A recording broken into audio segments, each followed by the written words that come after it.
Laurent GGF, alors là je suis sur un nid de frelons asiatique. J'ai mon copain Lolo. Alors moi c'est Lolo et lui c'est Lolo 2. Salut Lolo. Non, ça va? Lulu. Ah c'est Lulu. Bon, et ben là à vol d'oiseau on est quoi à 500 mètres des perruches. Ouais. Voilà. Alors Laurent, envahi de frelons. Voilà, Laurent, bassin fermeture. Il fait les volets, les fenêtres, etc. Voilà. Et il fait du bateau aussi. Et là je vais faire un nid de frelons asiatique. On est le premier. Ah, le 2. Le 2, on est le 2 et on est 3. Avec sa fille qui est, elle a de la chance, elle est en vacances, hein, de la vacances, Pichoun. Tu veux dire bonjour à la caméra? Et coucou. Et ben voilà, on aura sauvé un apiculteur qui fait aussi de la pose de fenêtres. Qui fait du malheur à mes abeilles. Qui fait du malheur à ses abeilles, ouais, parce qu'en fin de compte, Laurent habite à peu près à 300, 400 mètres, ouais. Grand maximum. Alors on les a pas mis en GPS, hein, on les a pas pistés, mais au vu où est le trou d'envol, la planche d'envol, direct chez lui. Voilà. Et ben quelque part on aura sauvé un apiculteur. Voilà. Il sera content. Il sera content, tu lui en parleras? Surtout mes abeilles. Surtout ses abeilles. Enfin soulagées. Voilà. Bon Lolo, je te laisse aller travailler. Je vais travailler. Parce que toi tu as du boulot. Moi, et toi t'en as aussi. Moi c'est de la passion. Moi. Et puis on lui dit à bientôt. Travaille bien. Allez c'est parti les internautes. C'était un petit clin d'œil rapide pour vous présenter Laurent qui est un copain et qui lui fait de la pause. Et là en fin de compte je vous fais voir le nid. Allez, on parle du nid principalement. Vous voyez, le nid il est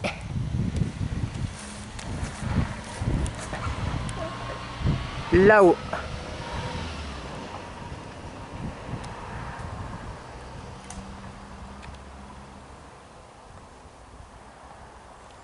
Voilà. Allez, je mets sur pied, on va le piquer et je vous fais voir la process. A tout de suite. Bon ben voilà, comme vous avez pu voir, j'étais avec mon ami Laurent qui lui a des ruches à peu près à 300-400 mètres derrière là. Quand je l'ai appelé pour lui dire Lolo, j'ai encore un nid de frelons à faire pas loin de chez toi, il était content parce que il est content parce que et régulièrement il me pose la question de savoir si j'avais trouvé le nid qui emmerdait ses ruches. Alors pour moi je pense qu'il n'y en a pas qu'un seul, hein, du fait que les frelons asiatiques se battent devant la ruche, ce qui fait que par contre celui-ci fait partie, celui que vous allez revoir là-haut, fait partie de celui qui lui a fait perdre beaucoup d'abeilles. En même temps j'en profite que je vais vous faire voir ce nid là. Régulièrement les gens me posent la question comment on fait pour détruire le nid là-haut, comment ça se passe. Et je mets quelqu'un avec une raquette de badminton là-haut, devant la pente de la planche d'envol, et pang, pendant à peu près une quinzaine de jours, et 15 jours après, normalement ça devrait bien se passer. Mal pour le nid, et la personne que j'ai mis là-haut, voilà, je la fais redescendre parce qu'elle commence à avoir faim au bout de 15 jours. Non, pas du tout. Alors, comment ça se passe? On peut peut-être voir un petit peu sur la caméra. Là en bas, j'ai un dérouleur où j'ai mis mon câblage, mon tube pour pouvoir monter mon biocide là-haut. Ma perche, bien sûr. En haut, j'ai une pointe que je vais vous refaire voir.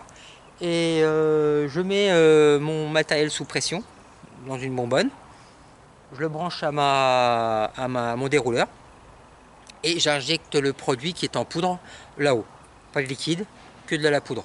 Voilà, pour faire simple. Alors, je prépare mon matériel, j'ai le nid là-haut, j'ai monté ma perche, j'ai préparé mon dérouleur, j'ai plus qu'à brancher ma bonbonne. En faisant toujours attention qu'à un moment, en montant ma perche, s'il faut que je m'équipe rapidement, je m'équipe. Si tout va bien, je m'équipe pas tout de suite. Et si je vois que ça commence à tournoyer et à descendre de plus en plus, je file au camion.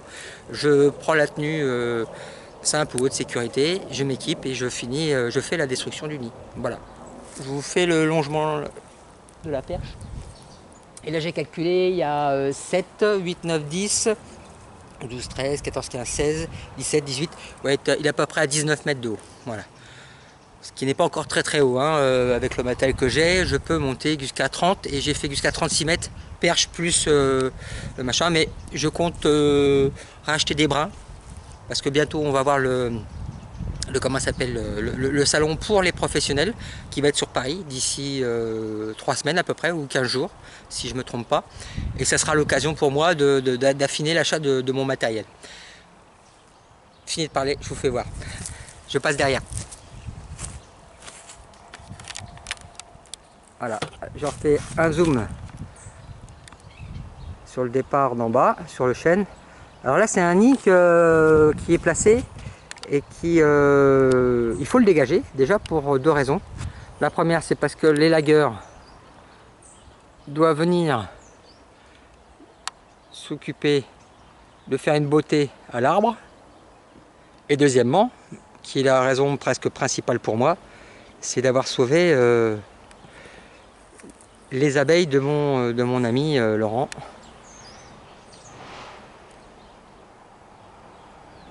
Qui habite juste à côté. Voilà. Il fait beau, hein. Voilà, c'est surtout ça. Hein. Celui-là sous abri, si ce temps continue, je peux en avoir un. Je le répète régulièrement, j'en ai fait un, j'en ai fait quoi? J'en ai fait quelques-uns au 15 janvier il y a 2 ans. Hein. Vous voyez, et ça tournoie autour et ça grappe au-dessus. Alors, il y a de grandes chances qu'ils ne travaillent plus sur la coquille. Hein. Ils sont vraiment axés, les ouvrières, je pense, à nourrir les dernières larves ou à nourrir les continuités des larves, je pense, surtout.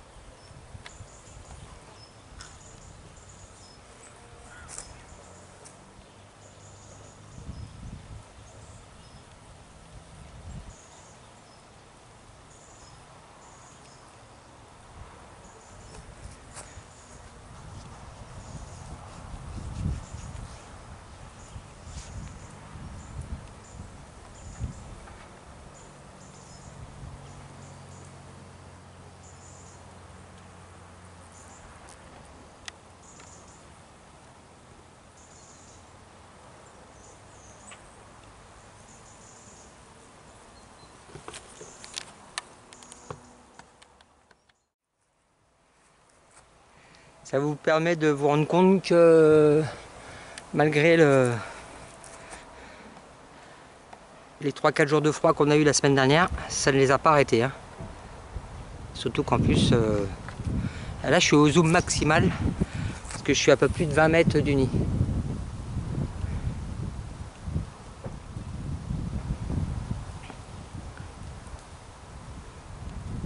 Voilà, je vous fais pas de photos, pas de grand discours par rapport à ça, vous avez tout de suite compris. Hein.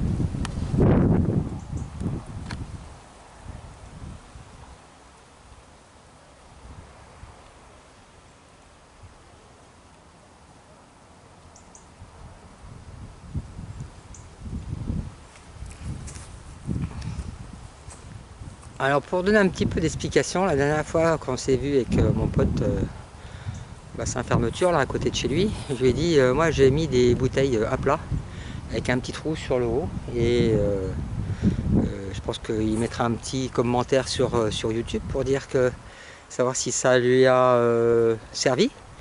Mais moi je sais que sur mes ruches, hein, régulièrement je mets des bouteilles à plat, pas que debout. Et je perce un trou d'un côté, je mets un peu de sucre pour les abeilles dedans, liquide. Et ça fonctionne très très bien, pour ma part. Mais bon voilà, vous voyez la quantité. Je pense que Laurent les a nourris ceux-là. Et ces abeilles ont servi à ce nid de frelons. Quelque part en même temps ça me fait plaisir de vraiment pouvoir dire que ben voilà, c'est souvent quand je fais un nid de frelons, je ne connais pas l'apiculteur qui peut être à côté ou dans les parages. Par contre là ça me fait plaisir d'avoir pu faire ce qu'il fallait pour un copain qui est pas loin.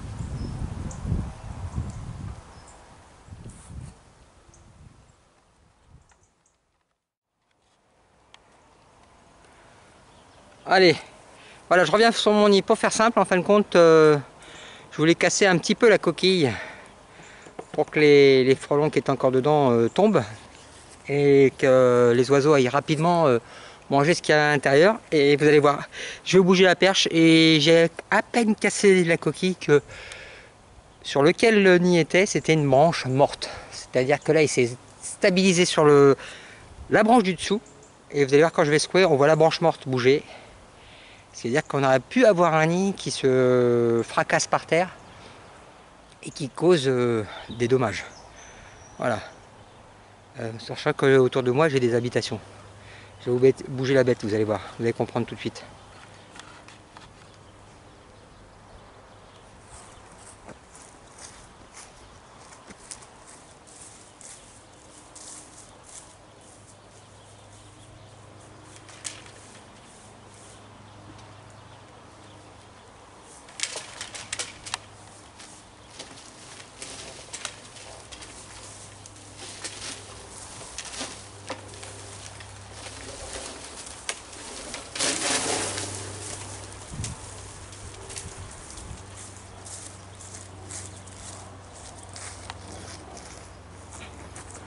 Bon ben je crois que vous avez compris, sans commentaire. Je redescends un petit peu. Voilà, ce qui s'est passé, c'est que à peine j'ai mis le produit, à peine j'ai... Là je crois que je vais faire je vais lui faire faire un vol plané par terre pour vous faire voir ce que ça fait qu'un résidu de nid qui tombe. C'était pas prévu comme ça, mais voilà. Allez, on fait avec.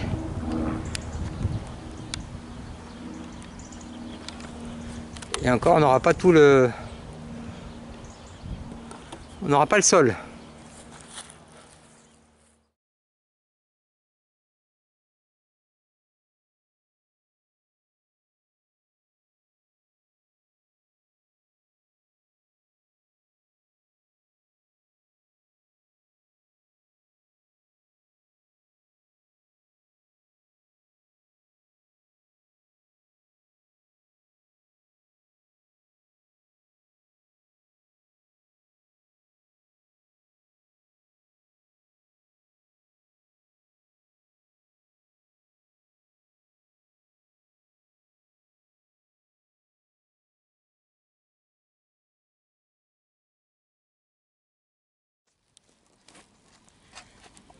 Bon, et coup de bol, je pense avoir vraiment par hasard tombé dessus sur la fondatrice de l'année dernière.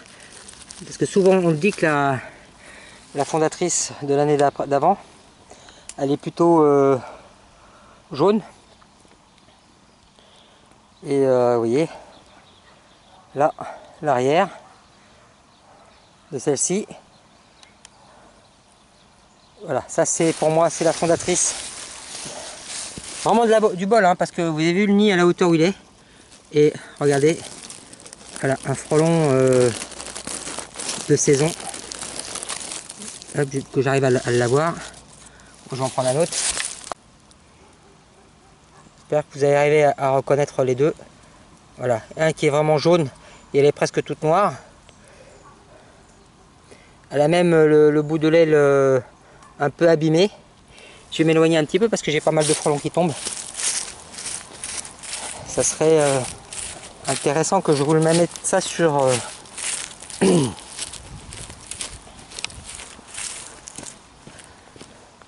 Voilà. Allez, regardez. Regardez l'arrière là. Ah superbe. Je les ai les deux l'un à côté de l'autre. Voilà. Ça c'est la fondatrice de l'année dernière. Ça c'est sûr et certain. Regardez. Elle est bien une couleur je dirais brillante. L'arrière est devenu presque jaune. C'est vraiment le coup de bol parce que faut quand même imaginer que là, faire un nid à presque 20 mètres de hauteur, passer, et je la cherchais. Je me suis dit peut-être que je vais la voir par terre, mais c'est vraiment par hasard hein, que je l'avais en tête. Voilà, celle-ci, elle est née à l'automne dernier et c'est celle qui a fondé toute la colonie que je suis en train de détruire, qui a fait des dégâts. Voilà, et bien ça c'est pour mon pote Lolo. Je pouvais pas faire mieux, hein. Voyez, on voit bien jaune. Et si je reprends un côté, regardez. Vous voyez la différence? Regardez ça, hop, même sur le cul. Regardez le beau brillant.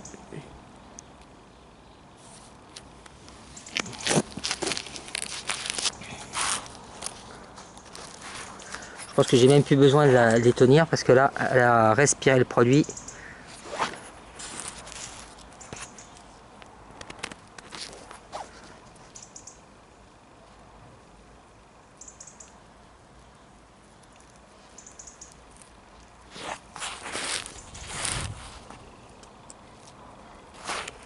Ici, ces anneaux sont jaunes, presque. Elle brille de tout son corps.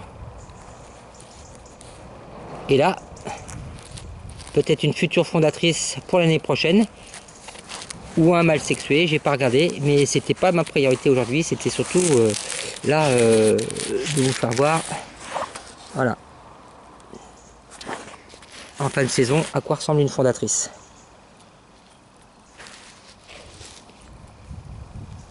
Si vous en voyez une comme ça, avec un jaune, une brillance comme ça, banco, c'est elle.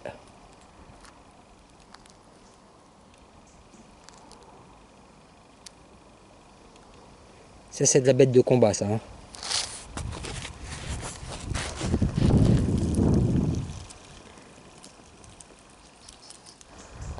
Allez, on termine le nid. Et puis, voilà.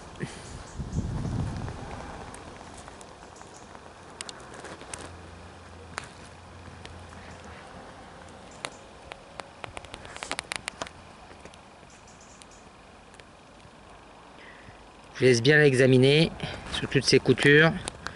Et je vous fais voir la différence.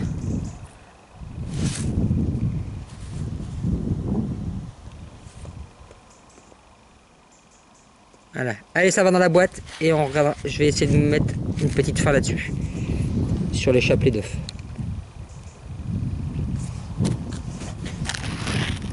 Zou à la voiture.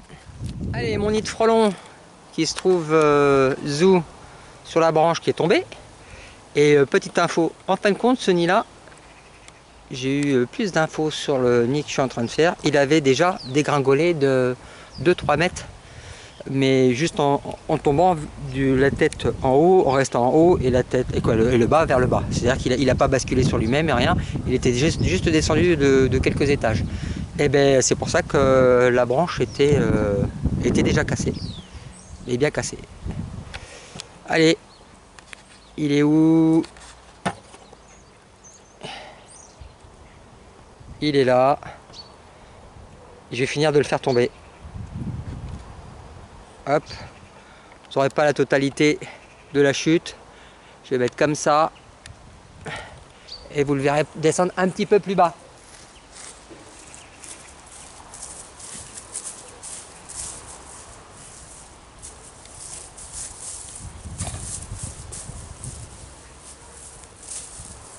En espérant pas le prendre sur la tête.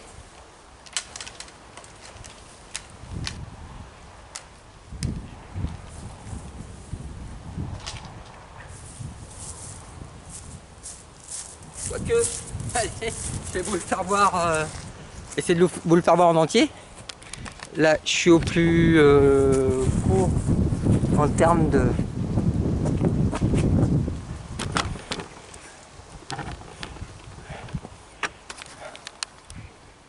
Bon, c'est pas grave, je vous fais voir le décrochage.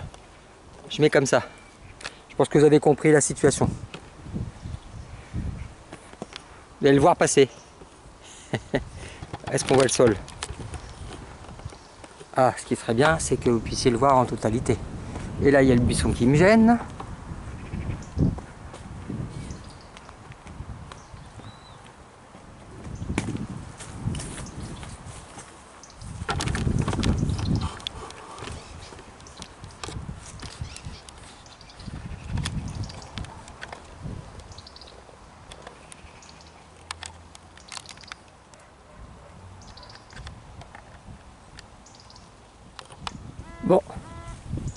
ben c'est pas grave, vous allez le voir tomber. Pas grave. Bonjour, vous pouvez reculer s'il vous plaît? Oui, oui, non, je voulais simplement vous demander quelque chose. Reculez pour l'instant, je finis de travailler. Ah, d'accord. Merci. Non, non, parce que je vous prie, Non, je vous écoute pas pour l'instant. oui, ok. Merci.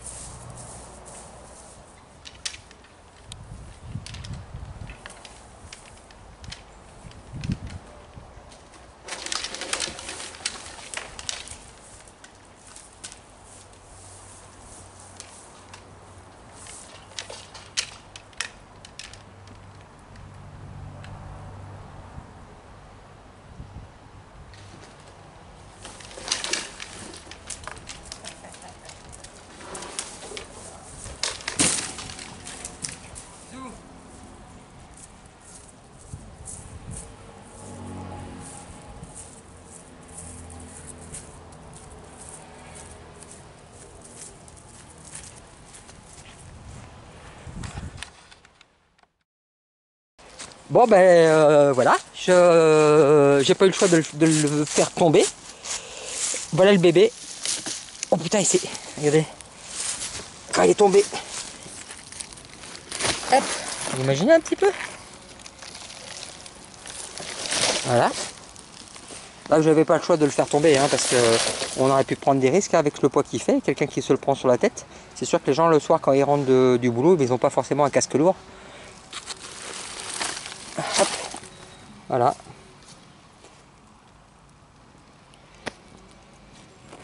Hein, toujours à faire attention. Hein. Un nid qui a une branche cassée, ben, ça peut faire du poids sur la tête. Voilà, ben, comme vous pouvez voir, mon nid de frelon est par terre. Bon là je l'ai décroché parce que la branche était cassée et je voulais pas qu'il y ait des insectes qui viennent piquer les gens et que le nid tombe. Hein. Regardez. Ici encore, hop, du frelon. Bon bien sûr il a pas, il a pris un choc en tombant, hein. Mais là il y a la carcasse. Regardez, elle est cassée. Imaginez un petit peu, vous avez vu? Ça, un nid à la base il tombe pas. Hein. Hein. Voilà. Regardez sur un point d'attache. C'est énorme. Hein. Bon, allez, on a fait en sorte que ce nid-là, il détruise plus les abeilles à mon ami Lolo qui est pas loin. Et toute la résidence est soulagée. Les voisins aussi. Et bien sûr, les petits-enfants et les enfants qui sont en vacances actuellement.